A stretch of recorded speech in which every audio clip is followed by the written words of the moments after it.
Dutch Prime Minister Mark Rutte saw off a challenge from far-right populist rival Geert Wilders during the general election in the Netherlands. After a night that saw Dutch Labour collapse, Mr Wilders flop, and two pro-EU parties surge, the messy business of coalition building now begins. It was an extraordinarily tight campaign. Mr Rutte's People's Party for Freedom and Democracy enjoyed a late surge, aided partly by the Prime Minister's handling of a row with Turkey, and are now on track to win 32 seats out of 150.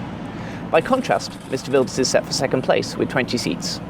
Mr Wilders had a lead in the polls at the start of the year, but many voters simply could not palate the thought of actually voting for his Party for Freedom, whose policies include banning the Koran. His performance this time round actually gives him fewer seats than he picked up in 2010, but the main casualty of the night was the Dutch Labour Party. They lost 75% of their seats, falling from the second largest party to the seventh. Voters did not thank them for their role in a grand coalition with Mr Rutte's VVD, which pushed through controversial reforms to pensions and healthcare. Other liberal and left-wing parties feasted on Labour's corpse. Two pro-EU parties were the best performers of the night, both growing their vote share.